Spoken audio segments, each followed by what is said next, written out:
কুরবানি ঈদকে ঘিরে ব্যাপক উৎসাহ নিয়ে প্রস্তুতি নিচ্ছেন চট্টগ্রামের খামারিরা। ক্রেতার চাহিদা অনুযায়ী এসব খামার থেকে মিলবে নানা জাতের ছোট ও বড় সব আকারের গরু। প্রাণী সম্পদ কর্মকর্তারা জানান, চট্টগ্রামে এবার কুরবানির জন্য 8,61,000 পশু রয়েছে। ওয়ালটন বিএলডিসি ফ্যান, খরচ বাঁচে 65% পর্যন্ত। ওয়ালটন বিএলডিসি ফ্যান ছড়ায় স্বস্তির সবুজ হাওয়া। ঈদুল আজহা সামনে রেখে প্রস্তুত চট্টগ্রামের খামারিরা। 15 লাখ টাকার এ শাহী আর 8 লাখ টাকার তিব্বতী গরু, যার যা পছন্দ সবই পাওয়া যাচ্ছে বিভিন্ন খামারে। পরিচর্যাকারীরা বলছেন, সম্পূর্ণ নিরাপদ খাদ্য ও নিবিড় যত্ন নেওয়া হয়েছে পশুগুলোর। আমরা 2 বেলা খাবার দিই, এই সকালে 9টার দিকে একবার, 3টার দিকে একবার, আর সন্ধ্যায় মানে দানা বসে খাওয়াই।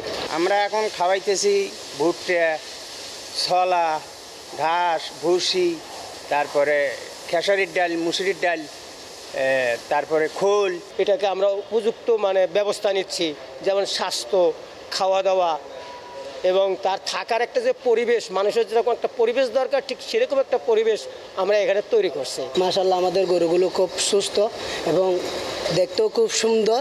খামারিরা জানান, স্টেরয়েড মুক্ত প্রাকৃতিক খাবারের মাধ্যমে কোরবানি দাতাদের চাহিদা পূরণের চেষ্টা করছেন তারা।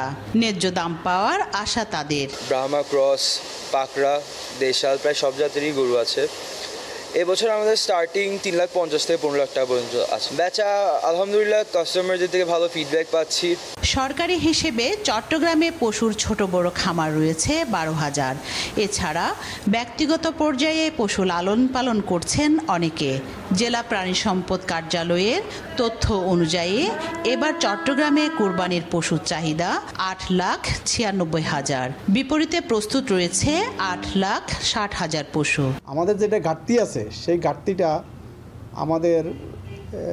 আমাদের কুষ্টিয়া, সিরাজগঞ্জ, ফরিদপুর এবং পার্শ্ববর্তী জেলা, পার্বত্য চট্টগ্রাম যে পার্শ্ববর্তী আমাদের জেলা আছে, এই জেলাগুলো থেকে গরু আসবে। আগামী 7 জুন ঈদের সম্ভাব্য তারিখ। এর সপ্তাহখানেক আগ থেকে পশুর বেচাকেনা বাড়বে বলে মনে করছেন খামারিরা।